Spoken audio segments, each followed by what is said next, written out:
Welcome back to Neuroconversion Leadership, where we talk about effective leadership and communication, especially in the STEM workspace. I'm Julia Duran, and I love to help great engineers become great leaders. Today, we have Julia Duran with us, and we're going to talk about her experience making the transition from technical into leadership and how she helps others make the same transition. Julia, welcome. Thank you so much, Jeremy. It is great to have you here. Can you do me a favor and explain a little bit about how you started your career and where you are now? So I started my career in corporations from the very beginning, getting tickets at IBM, then doing some software development, then learning more about processes and products, and then, the typical corporate ladder where you transition from more hands-on roles into more leadership roles and then more strategic roles. I worked for IBM, then for Verizon Business, and then for Hewlett Packard. I had very good experiences in these companies, but then at one point I thought I took a sabbatical, and then I thought it was a good time to start my own company and try to see something different and try to create something that was less focused on profit and more into people and building meaningful connections and to help our team members develop. So yeah, that's been in a nutshell my career journey. It's pretty interesting. If you treat your people well and help them develop, then generally the profits will follow. Yeah, it's how it goes. But I love the fact that we are not just profit oriented. Of course, it's a business, but in the core of all the decisions we make, we say, okay, is this good for the growth of our team members? Is this good for the growth of our partners and clients or not? Like it's the end goal is not just how do we make more money, but just how do we all help each other to just grow. So growth is in the center of everything we do. That's fantastic. And what does your company do now, and how big are you? Yeah, so we are around 50 to 60 engineers. We build software development teams and software from Latin America to our clients in North America mostly. Now we are flirting with Europe because, well, I moved to the Netherlands recently, 3 years ago, and we are just like seeing how that would go.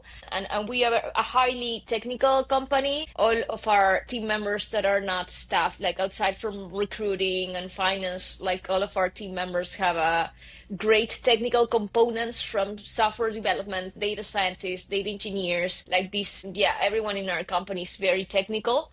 And a lot of our people are going through PhDs and they're working on their academia. But what we have noticed lately is also there are a lot of people in our company that are also interested in things that are so much outside of the technical area. So we have two people that just published books. We have someone that has paintings in a gallery. So there's this whole like combination of curiosities and skills that we love to have interacting with each other. That's fun and unusual. I like it.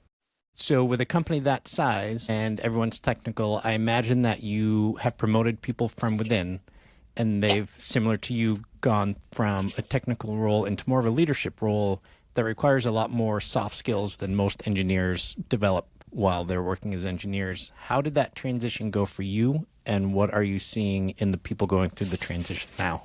Yeah, so for the team members that we have, and a lot of them started their roles in like 7 years ago as like maybe a senior developer, and now they are team leaders or product owners, like they transition to these kind of roles. We have an in-house coach with a very specific program, like we have a general program of just soft skills. I'm using soft skills here, but my COO is usually saying to me, like we don't say soft skills anymore. This kind of different skills that round their profiles more into like how to have critical conversations, how to have radical candor. The radical candor is one of our biggest topics because I think a lot of the people in the company just like being liked. They're just good dudes doing their thing in their computer, and it's very hard when you like being liked to be able to say, hey, this is what I expected, this is what happened, what are we going to do to bridge the gap? So that's been one of the skills that we've been working on developing the most. So,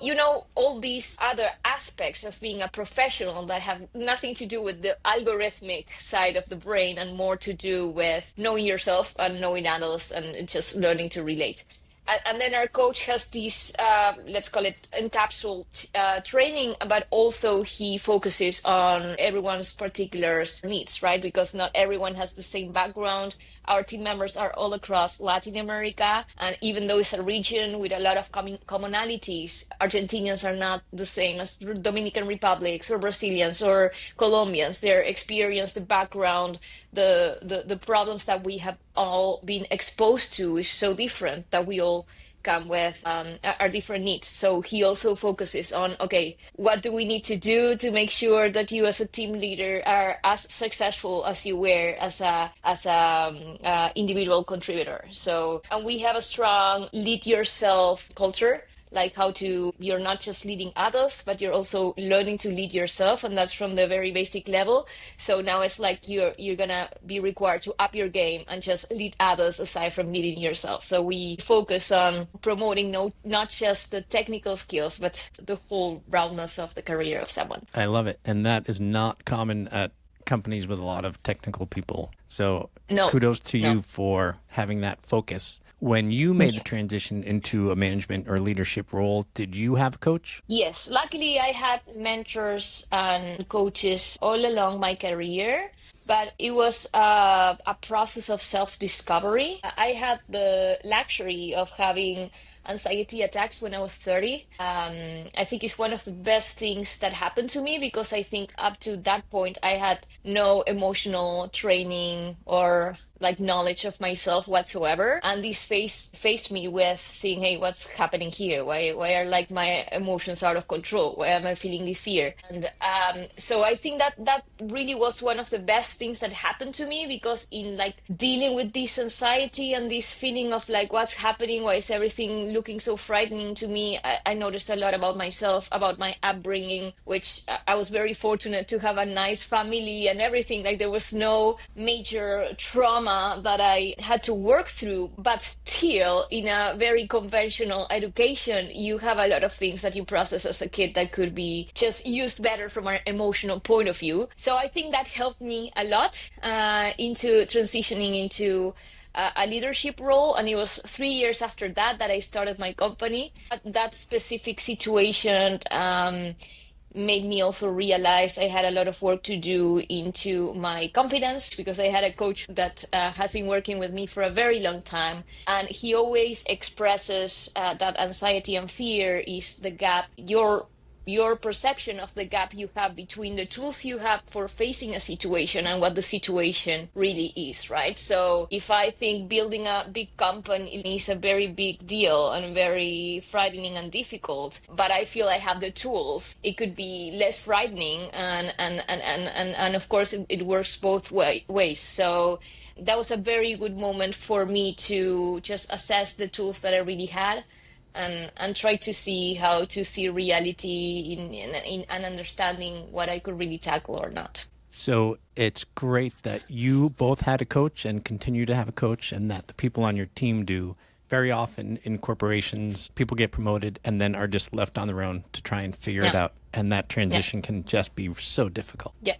And then you cascade a situation into your team members as well, right? Because if I hadn't had the privilege of working with these coaches, I wouldn't be so emphatic with my team into saying, hey, if this is something we cannot untangle with the tools we have right now, let's go and talk with the coach. Let's see what's out there. And most of the times the tools are just inside of you, but you just need to learn that they're there, put them in order, and then tackle the problem. So I think a leader that is well trained in emotional intelligence has a multiplier effect into the team members and how they are going to lead in the future as well. So it's actually a big win. Nice. And who are typical clients of yours? Yeah, so our niche is fintech and life science companies, and we have clients that are around 100 employees to like big corporations. So we have everything in between. And how common have you seen that at your clients there's a similar type of coaching program for their new managers? Yeah, a lot of times it's not just there. We are very picky when we pick clients as well, because when we place one of our team members into one of our clients' teams, we want to make sure that, of course, not two cultures are exactly the same, but at least that there's a good match. We once had a client that was very exploitative of our, sorry, English is not my first language. I hope that's exploitative is the correct word. That works. Okay, of our team members, mean, and then just like pushing for nasty things. And we're like, we don't want to have this kind of culture in our clients either. And we dropped that that was a very extreme case, but we dropped that client because for us it's very important to preserve this commonality of like we get good clients with a good mission, with good values, and then we have a lot of these conversations. And some of our clients, I think, by the awareness that brings the fact that these team leaders or these team members that went through coaching are bringing very interesting things to their own teams, they're like, oh, we're surprised, what happened here? And then this is a conversation that is starting to happen.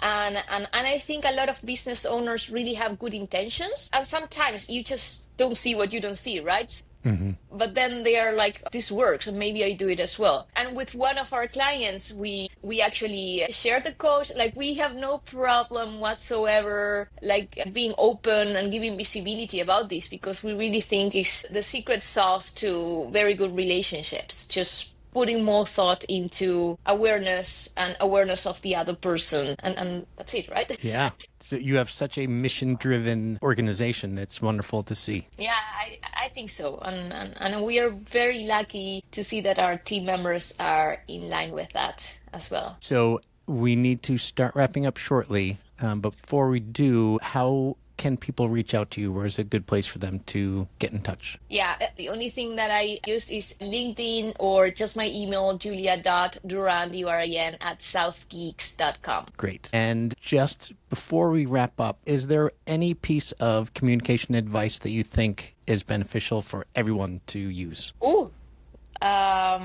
Yeah, just something that I discovered recently. Just start with yourself. You know, just untangling anything or any relationship problem. Just start with yourself, and the change will come. I like it. Julia, thank you so much for joining us today. Thank you, Jeremy. Thanks for listening to another episode of Neuroconversant Leadership. We're over 100 episodes now. And as mentioned, I'm going to be making some changes. So I would love your feedback on what changes I should make, what things I should add, what things I should take away. Please do me a favor and reach out either on LinkedIn or on my email address, which is jdoran@neuroconversantleadership.com. I look forward to hearing your suggestions. Thanks a lot. Until next time, have a great week.